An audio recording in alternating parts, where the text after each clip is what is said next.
of Samuel teaches us the anointing of a believer. The book of Samuel reveals the anointing that was upon three major lives. The anointing upon Samuel, the anointing upon Saul, and the anointing upon David. In this book, we are learning how to receive the anointing and how to operate in that anointing. In the book of 1 Samuel, we are looking at three major lives. The life of Samuel, the life of Saul, and the life of David. The life of David will not be a major emphasis because I will look at the life of David in the book of Chronicles.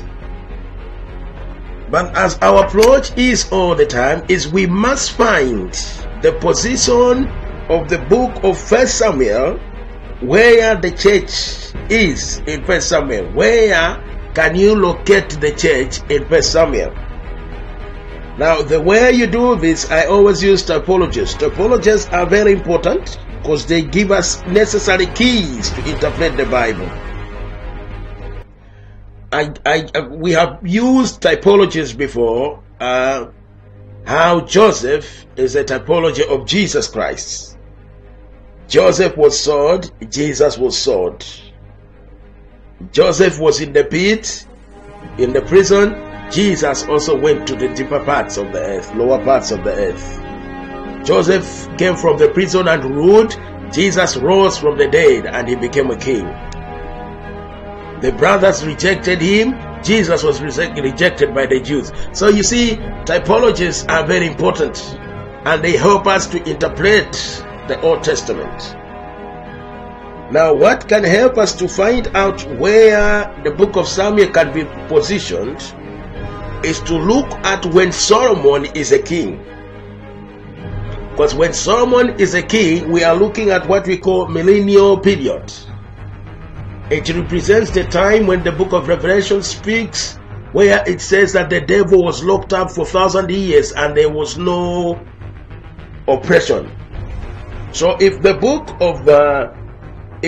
rulership of Solomon represents millennial period, it means Samuel, Saul, and David represents the time before millennial period, which exactly points to the church. So when we are looking at this book, we want to see the anointing, we want to see the failures of Saul, and also a little bit on the failures and the success of King David. We see that the Bible is very clear that the guys in the Old Testament, they lived a life looking at what will happen to a new species, a new breed of people that will come into the scene called the believer. That's why everything in the Bible, in the Old Testament, points to the New Testament. I will show you some scriptures. 1 Peter chapter 1. 1 Peter chapter 1, starting from verse 10 to 12. It says there,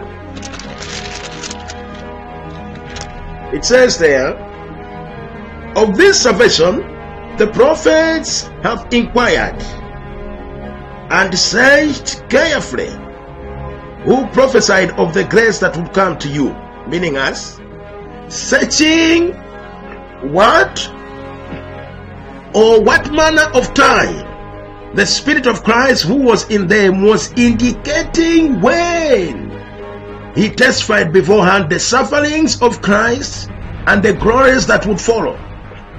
To them it was revealed that not to themselves but to us they were ministering the things which now have been reported to you through those who have preached the gospel to you by the Holy Spirit sent from heaven, these things which angels desire to look into.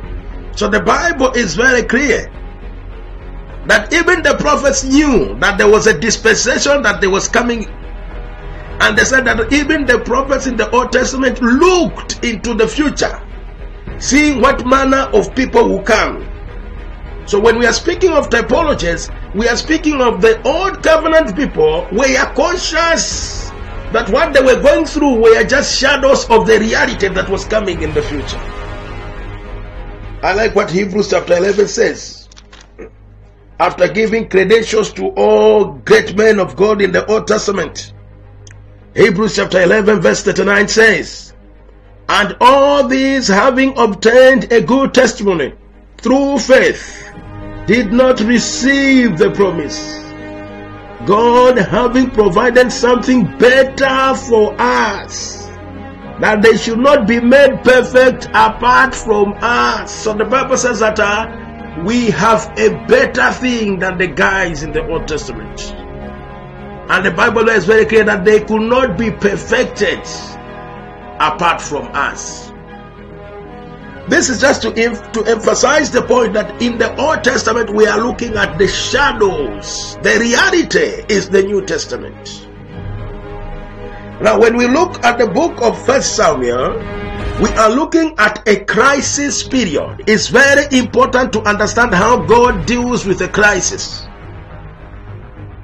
When there is a crisis in the land, the anointing that God releases is different when there is a normal moving of the Spirit of God. In the Old Testament, there were three kinds of anointing. The anointing of a prophet, the anointing of a king or a judge, and the anointing of a priest. When there is a crisis, when God wants to raise a man in the crisis time, God gives the three anointings into that man. That's why you find that Moses was a high priest. He was doing sacrifices. Moses was a king because he was judging the people of Israel. Moses was a prophet because he used to hear from God and reveal it to the people.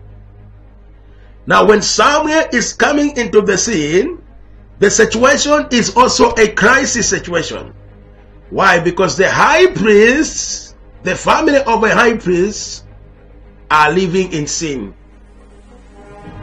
And the Bible also says there that the candle was also going down. Leviticus already said that the candle must not die.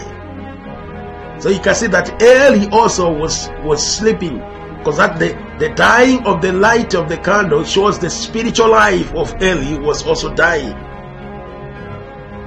And the Bible also says there that there was no revelation. So in a crisis time like that, when God wants to raise a man, he raises up a man with three anointings. Samuel was a judge, Samuel was a prophet, Samuel was a priest. We will look at this as we go along. When Samuel anointed Saul, he released one of his anointing upon Saul, which is the anointing of a king, because the anointing of a judge and the anointing of a king are the same. David operated in two anointings, as a king and also as a prophet. Now the fullness of these three anointings is what in the New Testament we call the fivefold ministries. The fivefold ministry found in the book of Ephesians is the fullness of the anointing upon the body of Christ. So if we look at the book of Samuel, from chapter 1 to chapter 8, we are looking at the life of Samuel. From chapter 9 to chapter 15, we are looking at the life of King Saul. From chapter 16 to chapter 31, we are looking at the life of King David. There is an overflow of their lives between Samuel, Saul, and David. So we will do what I call the overall view of these lives, and then we are going to zoom into specifics. When you look at it, it's exactly like in the book of Acts. In the book of Acts, you find that God started dealing so much with Jerusalem. You find that from Acts chapter 2 up to maybe chapter 12, you find that the focus is God is dealing with Jerusalem. Then from chapter 13 going upwards, you find that the focus changes. It goes to Antioch. There were also overflows there. And there afterwards, you find that around Acts chapter 19, the focus changes again. It goes to Ephesians church. So the same with the book of Samuel, you find that God changes the focus of where he is dealing with things. He changes the focus of who he is dealing with. When you look at the book of Samuel, you find that Samuel was born out of prayer. It's very important. The life of Samuel is a life born out of prayer. Let's look at 1 Samuel. 1 Samuel chapter 1. 1 Samuel chapter 1, we see the father of Samuel is called Elkanah. His wife is called Hannah. The other wife is called Elkanah. Elkanah, Hannah, and Peninnah. The other wife is called Peninnah. So you see, they are rhyming words. So you can imagine if they visited your house, you will be saying, Elkanah came with Peninnah and with Hannah. Their names were rhyming, but their life were not rhyming at all. There was strife in the family. This is just a good advice to some of you who want to have 3 marriages, marrying 3 women, marrying 5 women. It just shows in the Bible that there is always discord and jealousy and all sorts of things. I'm speaking to you, some of you who are listening to this, you are like the Solomon of nowadays. You want to have 6 women. If you are the Solomon of these days, you must hear what I'm telling you now. Now the Bible there is very clear when it speaks of the prayer of Hannah. Verse 8, 1 Samuel chapter 1 verse 8. Then Elkanah, her husband, said to her, Hannah, why do you weep? Why do you not eat? And why is your heart grieved? Am I not better to you than 10 sons? The birth of Samuel is a birth out of grief. The birth that came out of weeping. It is a birth that came out of a grieved heart. All these are keys to revival.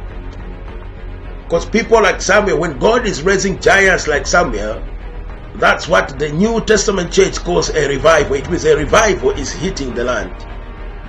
So for a revival to hit the land, it will take Hannahs. They must be Hannahs, but 1, be grieved in their hearts. 2, they will weep, and they will not be happy. They will not even eat. Fasting will be just part of their own lives. Until the church grieves for the situation they are in, the church will never grow to the glory that God has said that we are. Verse 9. So Hannah arose after they had finished eating and drinking in the Shiloh. Now Eli, the priest, was sitting on the seat by the doorpost of the tabernacle of the Lord. And she was in bitterness of soul and prayed to the Lord and wept in anguish.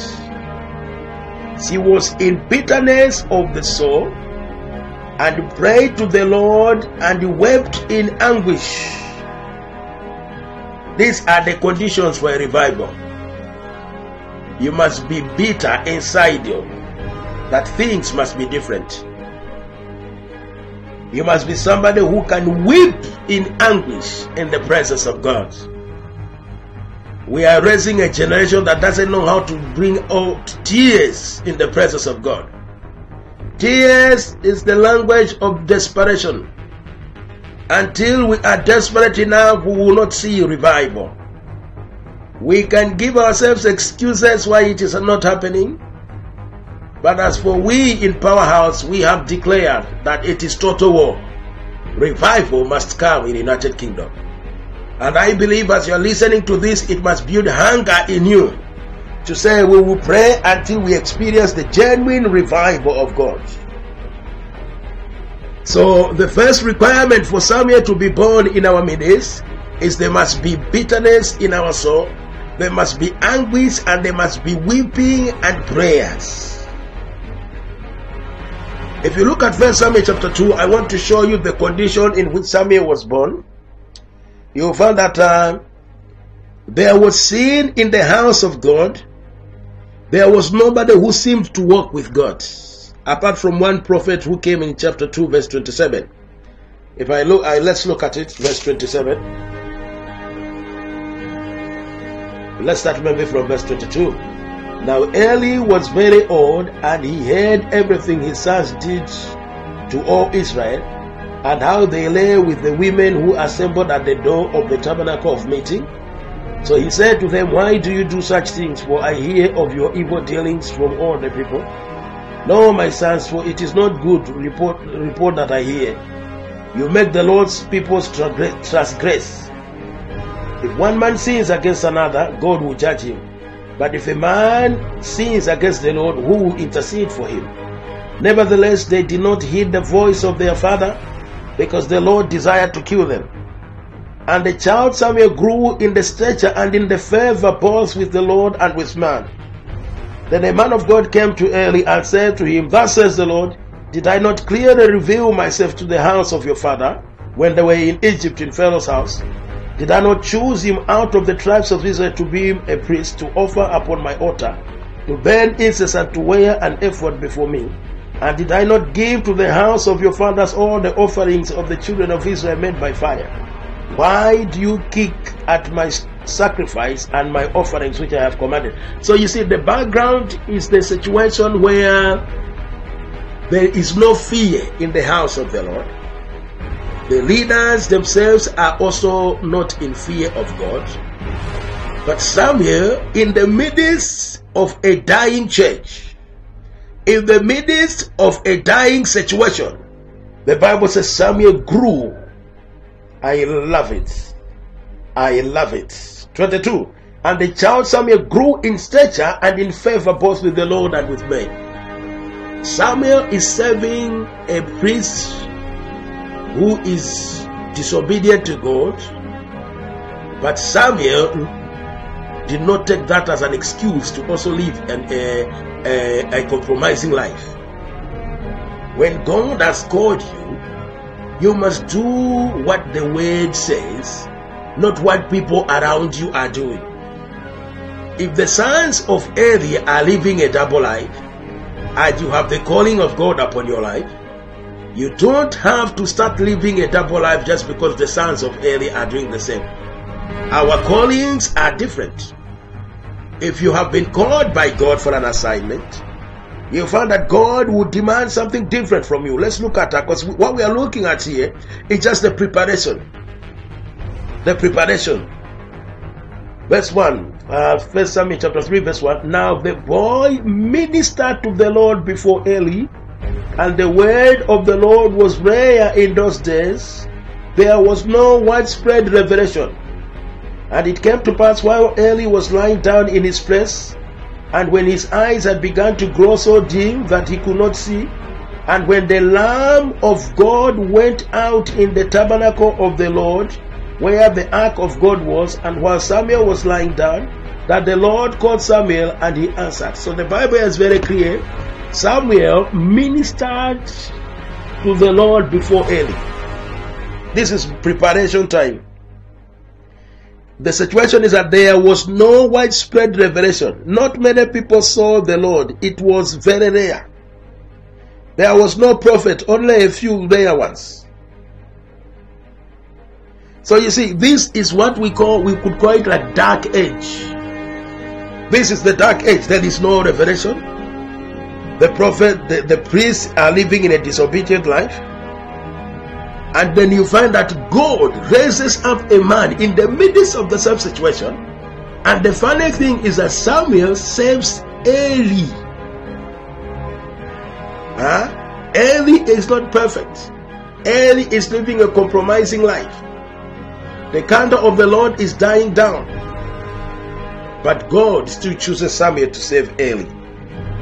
In 1 Samuel chapter 4, you find that the children of Israel wanted to use the Ark of the Covenant to defeat their enemies. But the Ark was captured. The reason they wanted to use the Ark is because they saw how the Ark or they have heard how the ark defeated Jericho when they went around it. They have heard how the ark opened the Jordan River. So they thought they can also use the ark to bring victory to them. What they did not know is that the ark does not work in isolation. The ark works when your hearts are right.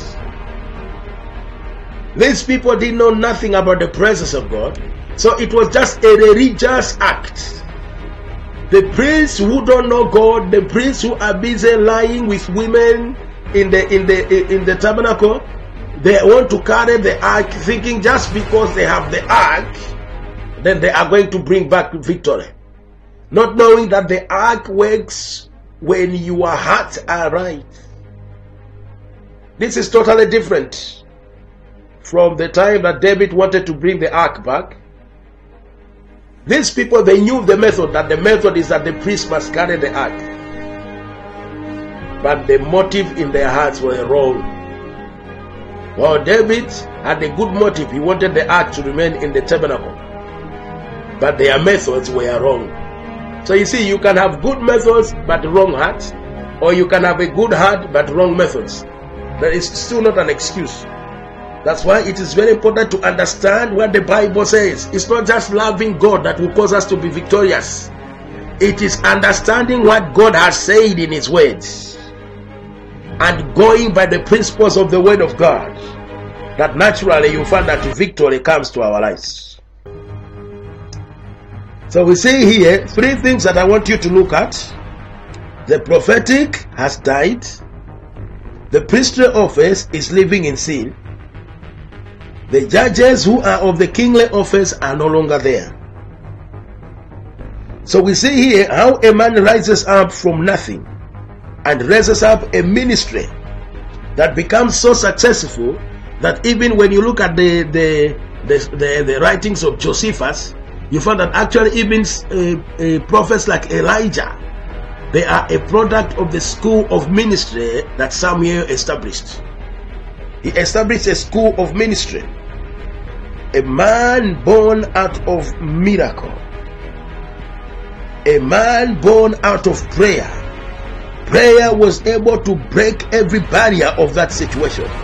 Prayer was able to break every spiritual climate that was in that land. I want to assure you, brothers, some of you, you know you have a calling upon your life. But you are saying, I know what the word of God has said.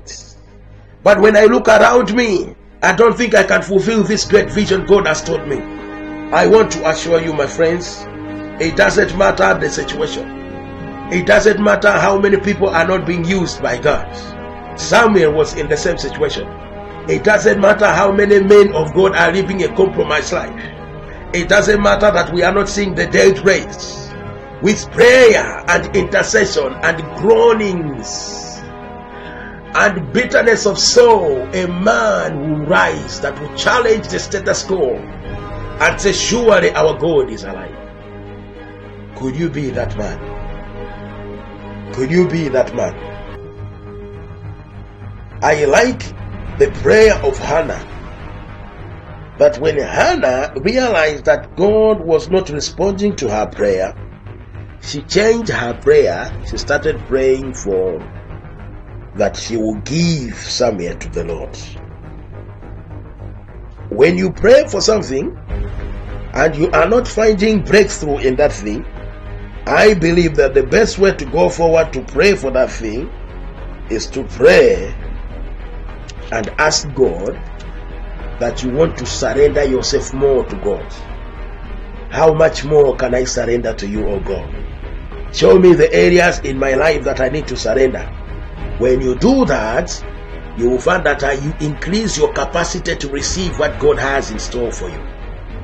Because most of the times, the delays in our miracles is because we have no capacity to receive those miracles. Hallelujah. Now let's just look again in the life of Samuel. Samuel, when you look at it, you find that he is coming from the Ephraim tribe. Now, from the Ephraim tribe, a priest cannot come out of Ephraim tribe. But what God does is he establishes what we call the Nazarenes, the law of the Nazarenes. When you take the vow of the Nazarenes to live a pure life and to separate yourself, you pay a heavy price to be a Nazarene. And when you are a Nazarene, it doesn't matter your background, God will still use you. So there is no excuse where your background is from witches, whether your background, your father failed to be a minister of the Lord, whether you are coming from ancestral worshippers. If you commit your life to God, the law of the Nazarenes will wake up on your life. You know, every person can be called. There are some people who have the gifts that God has given them, the fivefold ministry. But every person that commits his life to God, all his heart to God, God has no choice but to use him. So Samuel became a priest through the Nazarene law. I always tell people that to avail yourself for God is very important. But you mustn't just settle for availing ourselves. We must avail ourselves and make sure that we get the necessary capacity and ability to do what God has told us. And that's where the anointing is. Most people just say that God just is looking for somebody who has availed himself. Now, if you avail yourself and you don't have the ability, you find that you will still not do what God wanted you to do. So apart from just availing ourselves, we must quest for the anointing. And anointing is costly. That's why Samuel was a Nazarene. He was presented to God and he stayed there. It was a very expensive ministry that he entered in. Very expensive ministry that he entered in. And I want to assure you, brothers and sisters, if you are fed up with where you are, if you are fed up with where the church is, it is time to separate yourself to God. And through the law of the Nazarenes, it doesn't apply to the New Testament. I'm just trying to bring the thought forward. But what I'm saying to you in the New Testament is that anybody who surrenders his life to God, God has no choice but to use him. You might not be a pastor, you might not be a fivefold minister, but still God will anoint you. You might be just Brother Clement, but you find that signs and wonders are following Brother Clement. You know, it's not the titles. Don't be misled by titles. It is the anointing that makes the difference. Nowadays, titles are all over. But if we go for the anointing, you find that the anointing doesn't rest on titles. The anointing is a product of the cost. The cost you have paid. What cost have you paid? Now when you look at verse 7, it's very important. 1 Samuel chapter 3 verse 7. Now Samuel did not know yet the Lord, nor was the word of the Lord yet revealed. Very interesting passage here. Samuel did not know the Lord, 1, and the word of the Lord was not revealed to him, 2. So there are two things there: knowing God and knowing the word of God. Knowing God is an experience that you must have with God, and also you must have the proper understanding of the word of God. These two things, they work together. If you have the word of God and you have the experience, you find that you are a balanced Christian.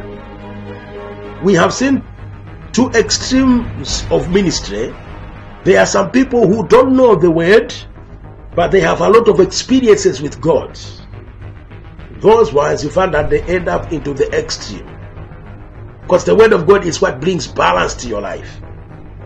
There is another extreme of the Christians or ministers who know the word. They can interpret the word, they can dissect the words, but they haven't experienced God.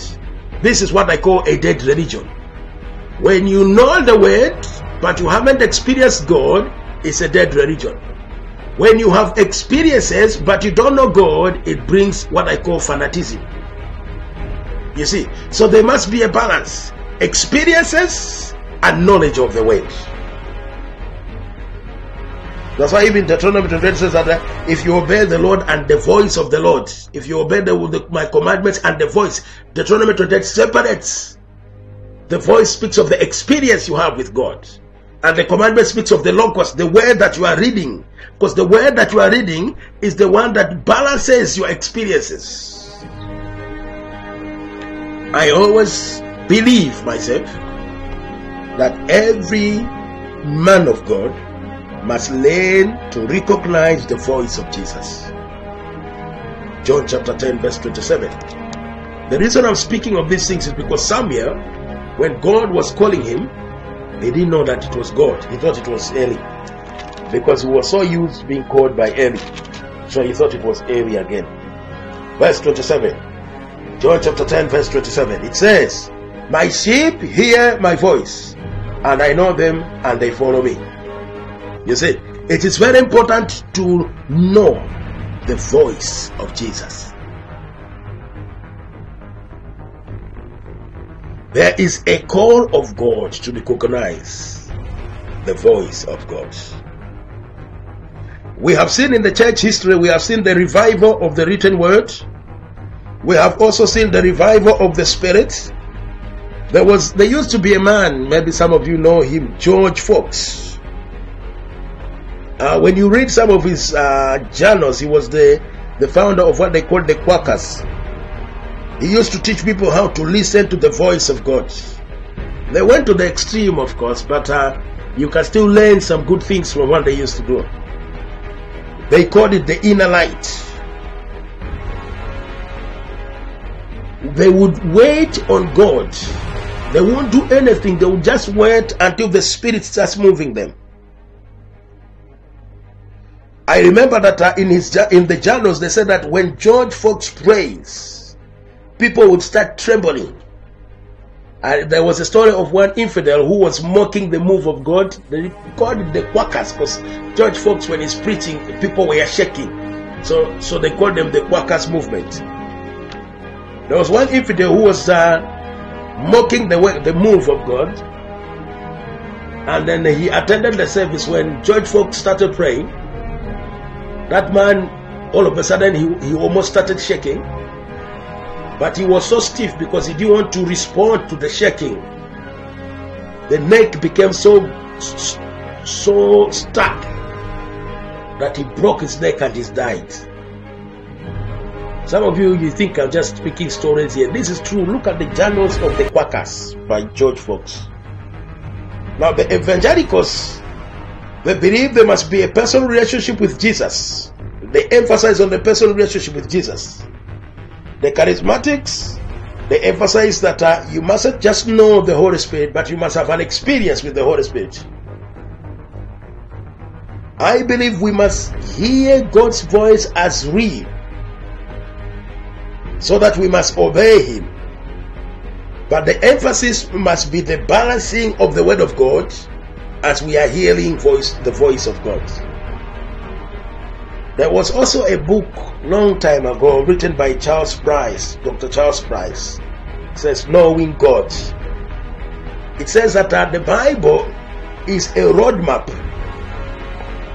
If you put it into practice, it will take you to the experience of what it says. You see, so actually what Dr. Price was saying is that if I remember when I came here, because I came to Birmingham University, then I moved to Cambridge University.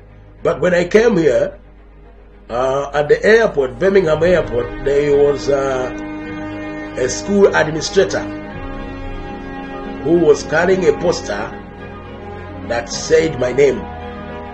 And I was also carrying a paper that said Birmingham University, so that we must know one another when we meet at the airport.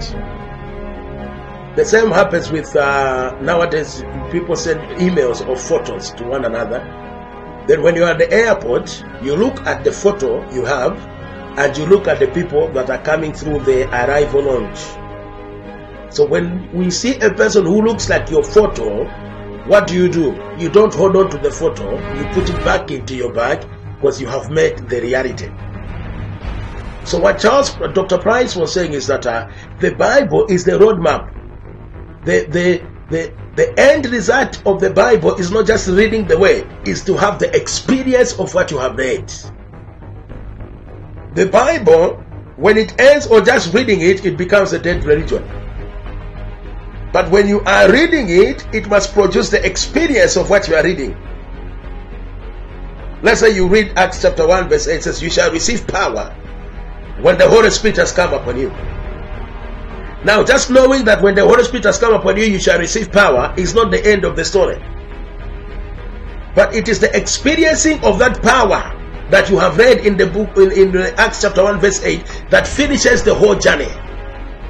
So the Bible, it is like what do you call it? So I will read the passage again. It says, now Samuel did not yet know the Lord, nor was the word of the Lord yet revealed to him. You know, when you are moving into the fullness of your office, these two must be there. If we want to establish ministries that will last to generations after generations, we must balance the knowledge of the word and the experience. We mustn't take one to the extreme. The word and the experience, they must go together. I always tell people that in our everyday life, God keeps on speaking to us, but most of the people don't know how to tune themselves that they can hear God every time He speaks to them. I just believe, I have nowhere to conclude what I believe, but I just believe that if a person can spend 6 solid hours in the presence of God every day, this person will move into the perfect will of God. Because what happens is that when you spend much time in the presence of God, like let's say 6 hours, the rest of the 24 hours, because you have been in the presence of God for a long time, you find that in the rest of the day you carry that presence with you. And whenever, because the voice of God, for you to hear the voice of God, depends on the intensity of the presence of God. If the presence of God where you are is very low, you find that the voice of the Lord also is very low. It is like He's whispering. But where the presence of God is thick, you find that the voice of the Lord also is loud. I have been in a service where the worship has taken us to another level. You find that the clarity of what God speaks is just too much. You just know there is somebody here who is doing this. Why? It's because the greater the presence of God, the clarity the voice of the Lord. That's why it is very important to spend more time. When I mean more time, I mean really spending more time with God. I know some of you are thinking, but 6 hours is too much. That's the problem, because people don't believe what the Bible has said. You are not of this world. The reason 6 hours is too much is because you want to watch TV programs. It's nothing else. You want to be entertained. You want to feed your soul. You want to feed your eyes, the lust of the eyes. You just want to excite yourself. That's why you think 6 hours is too much. But if you are somebody who is like people who are upset that what the Bible has said is not, we just see isolated cases that the word of God is being fulfilled. You'll find that what I'm saying here is not something that you will be worried of. You will go for it. You will go for it. So what we are saying here is that when you look at Samuel, 1 Samuel chapter 2 verse 35, 1 Samuel chapter 2 verse 35, what does it say there? It says there, then I will raise up for myself a faithful priest who shall do according to what is in my heart and in my mind. So this is the prophecy of Samuel. So this scripture proves to us that Samuel was a priest. 1 Samuel chapter 3 verse 20, and all Israel from Dan to Beersheba knew that Samuel had been established as a prophet. So the first one, we have seen Samuel as a priest. The second one, we're seeing Samuel as a prophet. 1 Samuel chapter 7 verse 15. 1 Samuel chapter 7 verse 15, what does it say? It says, and Samuel judged Israel all the days of his life. So you see, Samuel was a priest, he was a prophet, and he was a judge. You know, every man of God must know his anointing. He must know his office. Like Paul took 3 offices. Let's look at Paul. 1 Timothy. He took 3 offices. 1 Timothy chapter 2 verse 7. It says there, for which I was appointed a preacher and an apostle. A preacher and an apostle. I am speaking the truth in Christ and not lying. A teacher of the Gentiles in the faith of truth. So here, Paul is saying that he was a preacher, which means an evangelist. He was an apostle, which means a church planter. He was also a teacher, which means grounding people in the word of God. And you find that even in 2 Timothy, he repeats the same order. Now the order is very important because the order shows priority. Priority. You must have priority as to how you are going to run your offices. You could be a teacher, like I believe my strength is in the teaching area. But you find that most of the times I see visions, I prophesy to people, but that is not the major. So if that is not the major in my calling, I don't major the minor. No. I major the major. The major in my calling is teaching, dissecting the words. The minors are prophecy and the gift of healing. The gift of healing to me, I don't know. I have seen people who haven't been healed in my life as well, in my experience. I have laid hands on the people, they haven't been healed. I accept that.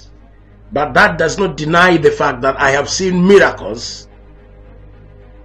I mean miracles. We have seen crutches, wheelchair, we have seen tumors disappear. We have seen so many miracles. That's the gift of healing that I operated, but it is also a minor. So, I emphasize on my major. My major is a teacher. When the time allows, we do the gifts of prophecy, the gift of healing, as the Spirit of God leads me. But what I emphasize on so much in my life is the teaching of the word, expounding of scriptures.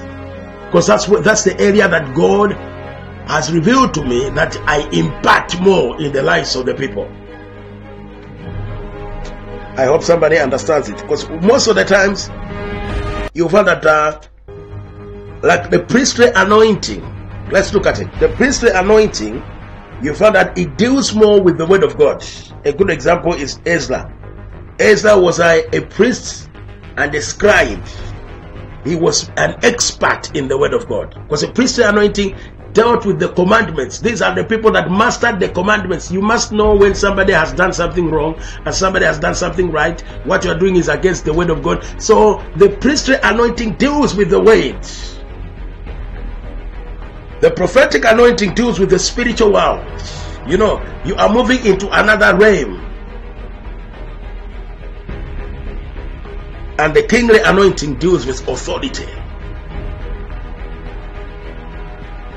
So you find that all these areas, it takes a different expertise to become skilled in that area. I hope you understand what I'm saying. Because some of you, maybe your calling is the office, the major office in your life is a pastor. Now you find that there is a prophet in town, and you start copying what the prophet does. Let's say that prophet, I don't know. But you start copying what the prophet does. So you find that, because if your major is a pastor, you must look around for pastors and see how they do their things and learn more from them. What are you doing? You are majoring on your major. If I am a teacher like me, when I knew that my first office is to teach the word, I started looking for teachers. Then I found Bishop David Oyedepo is a good teacher. Then I started copying all his notes from, I don't know, from 2001 up to 2010. I have copied every message that he has spoken, every word that came out of his mouth. I copied it. I don't copy summary. I have no time for that. Everything that is coming from his mouth is fire. So I copied everything. Creflo Dollar, I started copying Creflo Dollar in 2003, if I'm not mistaken. I copied from the TV program at 6:30 and 12:30, whichever I am free. I copied every TV program on God TV those days. I don't know where it is now. I copied every 6:30 or 12:30 for a period of maybe 5 months. Why? I was perfecting my area of calling, the teaching. Kenneth Copeland is a teacher.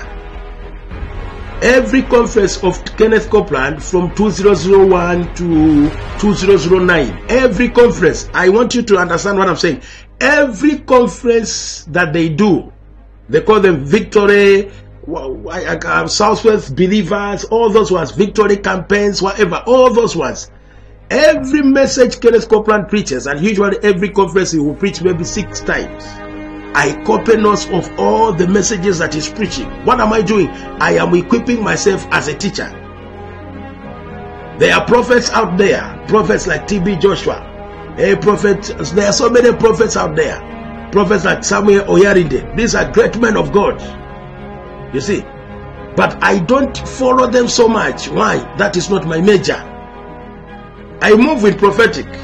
I move with prophetic very, very, very much. But it is not my major.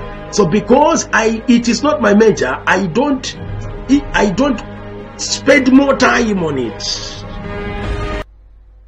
That's the problem. Some people are pastors, and then maybe there is also an evangelism part of their lives.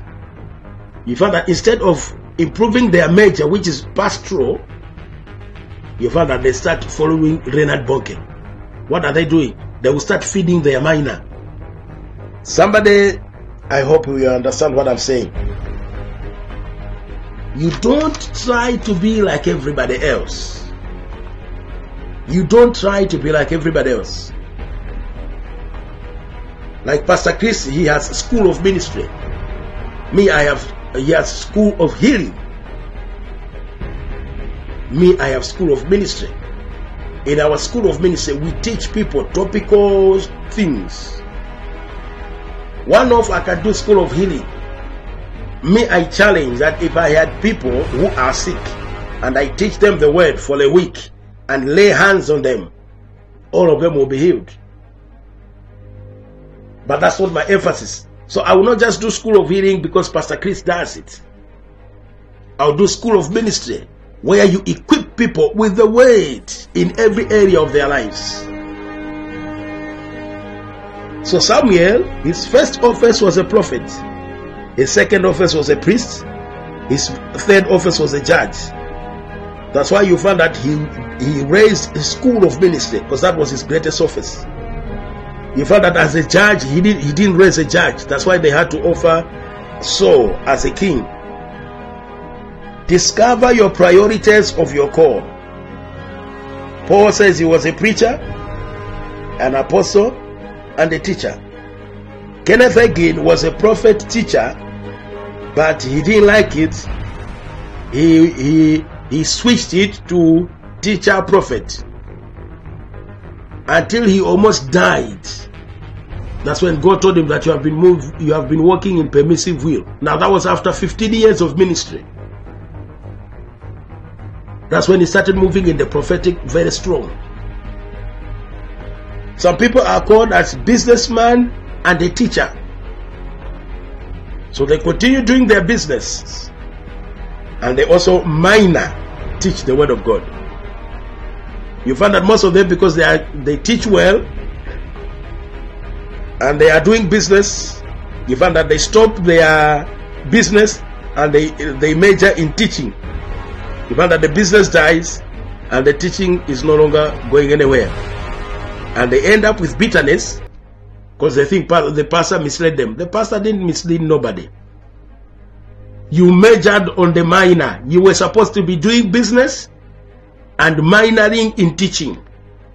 Draw out your revelations in a midweek service. The pastor will give you a pulpit midweek service. In home cells, you are teaching the deep things of God. It doesn't mean you must drop your business. No. Your teaching is still a minor. Some people are musicians as their major, and their minor is business. So you major on music, the business will come as a minor. And I always tell people, nobody can tell you who you are. You yourself must know what is best for your life.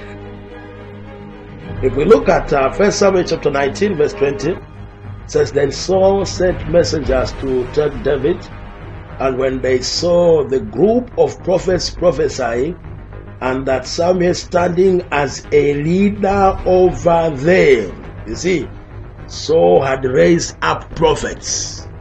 The same we found that there was a group of prophets that Samuel sent Saul to go and meet them in 1 Samuel chapter 10. Those were some of his products. So what we are showing you is that Samuel was successful as a prophet, but he was not successful as a judge.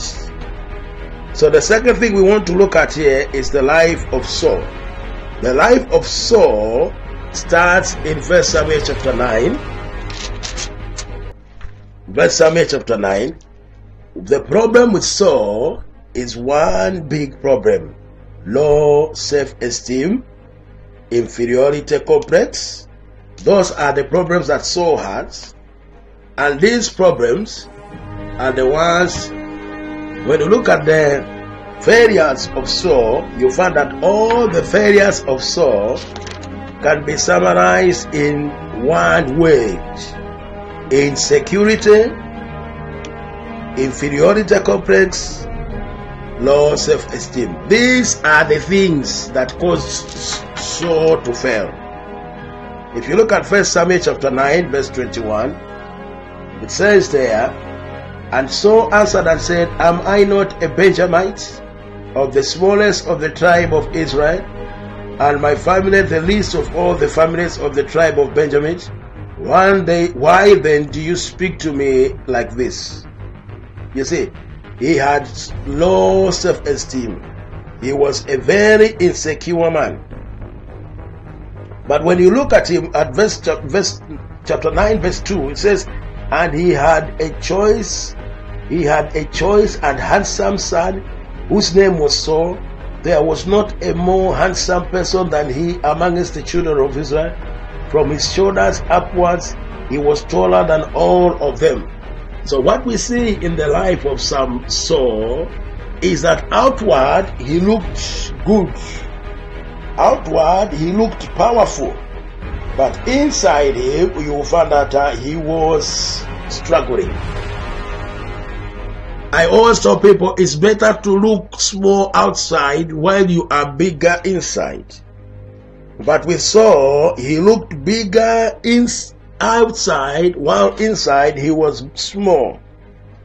At the peak of your ministry, your worst character will come out. At the peak of your ministry, that's where your worst characters come out. Most people think they can get away with things because they are anointed. People can put up with you because of the anointing, but not forever. It reaches a time when your character has to be there. A church is not just built on anointing.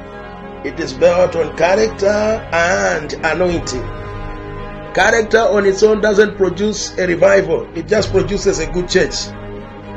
But anointing on its own also doesn't produce a church. It can rise, but it will collapse because it has no foundation. So it is the mixture of character and anointing that helps a church to grow. So what we are seeing in the life of Saul is a man who has not dealt with his weaknesses. When the women sang that David has killed 1,000, the insecurity in Saul rose. Why? It's because when you are insecure, everything can arouse your insecurities. Chapter 13, look at Saul at chapter 13 verse 8. Then he waited 7 days according to the time set by Samuel. But Samuel did not come to Gilgal, and the people were scattered from him. Now it happened as soon as he had finished presenting the burnt offering that Samuel came, and Saul went out to meet him, that he might greet him.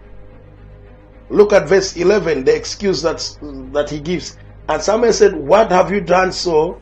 When I saw that the people were scattered from me, and that you did not come within the days appointed, and that the Philistines gathered together at Michmash. You see, when he saw the people were scattering, you know, when you are an insecure person, you will be moved by what people are saying.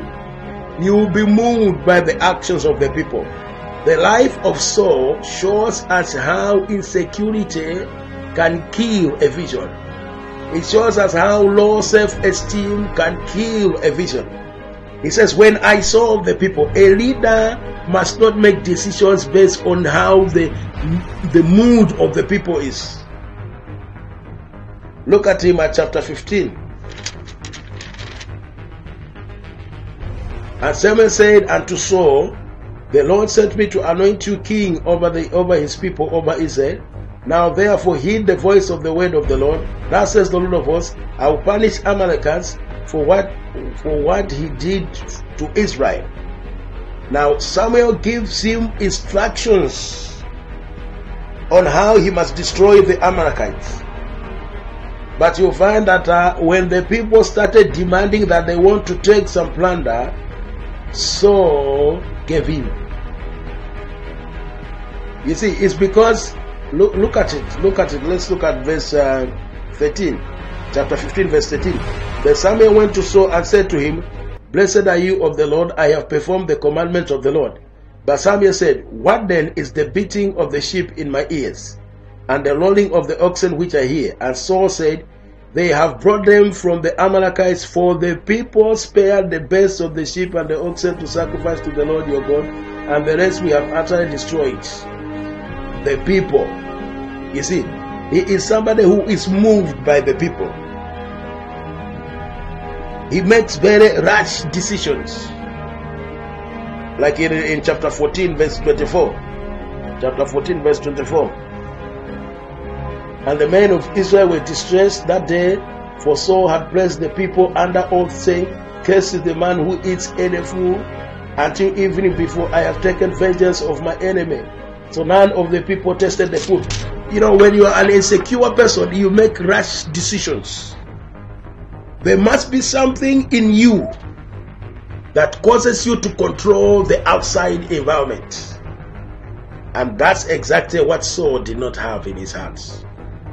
He allowed the environment to control his decisions. That's why, as a man of God, that's why, as a worker in the house of the Lord, and that's why, as a leader in the church, you must grow inside. You must become big inside. It's not just about changing suits every Sunday. It's not just about sitting on the front of the church every Sunday. No. There is bigger things than that. You must grow big inside. So that when people want you to move this way, you must be able to stand and say, no. This is what God has said, and this is what we are going to do. Then when we look at, I said already that the life of David, we are going to study it more in the book of Chronicles. In chapter 16, you find that David is anointed. In chapter 17, you find that the gift of faith is rising in David as he meets Goliath, and he declares the Rhema to Goliath. So he is walking in faith, he's developing his faith. And the secret of David's is that in the bush, he says in chapter 17 that when the lions and the bears came, I destroyed them. You see, you don't practice in the public, you practice in the bush. You start laying hands on the sick in your houses. You start laying hands on the sick in the home cells. You don't start at the stadium. Don't say, God, give me a stadium and I will raise the wheelchairs there. No. You start in your home cells. Most people like the big stage. You must be faithful in the hidden stage. David killed lions where nobody saw him. Have you been killing lions in your bush? Or are you busy crying in your bush? Nobody is giving me a puppet. Show us the plunder in the bush. Show us where you have tested the anointing. You see, you must test the anointing in your isolated places. In your hidden places, that's where you isolate yourself. That's where you start improving the skill. Then in chapter 18, you find that he learns the service, how to serve Saul. Service is very important, because that's where you learn how to have a heart that is broken. The generation we have now is a generation that doesn't like serving. That's why everybody is a founder nowadays. I'm a founder and a president and a chief executive and a CEO. Everybody is a founder. Nobody wants to serve. I'm not saying that everybody must serve, but there are some people who are supposed to serve, but they have jumped the boat. They want to be founders as well. They like the name the president and the founder. You will be the president and the founder of your wife and your children. That's all. You know, some of us are like this, the army of David. You see, not everybody is supposed to be a king, but the army of David committed themselves to David, and they were willing to die just to make sure that David becomes a king. Now these people have their destiny as well, and you find that they become great in their office of service. Oh brothers, if you knew. But in the modern times, you cannot serve these great men of God, because what I've noticed is that most great men of God, when they become very big, it is difficult to serve them, because we are living in an environment where people don't trust anybody anymore. If you say, I want to wash your car every morning, people will start asking questions, why does he want to do it? But I believe there are so many ways of serving these great men of God. Like you could have a TV program and then you just put their messages there. You see, it's a way of serving them. You know, maybe they have books, you just buy 40 of their books and you distribute them for free. It's a way of serving them. So nobody can say, I need an opportunity to serve a great man of God, but I can't serve it. Most great men of God nowadays, on their websites, they have, what do you call it? Donation button. You can serve them by just giving a donation. The problem is that most of us pastors, we want to make sure that the great man of God knows that we have given to him. I want to assure you, if God knows that you have given to that great man of God, it is enough. The problem is most of us, we want to give because we want something from that great man of God. So that is not serving. When you are serving, you are giving yourself willingly. You are not expecting anything from him. May I serve a lot of great men, I give them money in their accounts, they don't even know my name. And I'm not even interested that they should know me. Why? It is God who sees me. That's the joy of serving. I don't expect anything from them. So if they don't do anything for me, I didn't expect anything. Most people after serving, they become bitter. David served Saul faithfully. In chapter 27, he goes into fear. He said a word that I didn't believe. He said, this Saul will definitely find me. I couldn't believe that David could have said such a thing. He started acting in fear. You know, every decision you make out of fear is a decision that will bring a lot of trouble in your life. When you want to make a decision, you must ask yourself, am I making this decision out of faith or out of fear? Because when it is out of fear, just know that that decision is not going to be a permanent result. Ziklag chapter 30 shows us the lowest point of David. Now, one thing I want to assure you, your lowest point in life is very close to your greatest point in life. Where you are about to lose your great destiny, the things you have worked for, the things you have been preparing for, where you are about to lose. Because at Ziklag, even the leaders that have been fighting for David are about to kill him. They want to stone him. It was not a pretty sight. But soon after Ziklag, you find that David was promoted. So every man of God, every children of God, you will meet your Ziklag. Ziklag is not a place where you give up. Ziklag is a place where you strengthen yourself in the Lord. Ziklag is a place where you start speaking scriptures about your life. My name shall be great. My name shall be great. I know I am a great in the making. God has made a way for me. At Ziklag, you strengthen yourself. As I told you that in the book of Chronicles, that's when you are going to look at the life of David in much more details, and even in 2 Samuel. Father, I thank you and I worship you that as we have looked at the book of Samuel, you, oh God, you are going to help us to understand this book much more. I give you all the praise and all the honor for the lessons we have learned from the failures of Saul, the lessons we have learned for the 3 kinds of anointing that was upon Samuel, and the lessons we have learned from David, that as we go out, we are going to show forth that the anointing is upon our lives. In Jesus' mighty name I have prayed. Amen. This is Dr. Pastor Clement from Powerhouse International in United Kingdom, Bradford. You can find us on our Facebook page, Powerhouse International Church, and these messages will continue until we reach Revelation.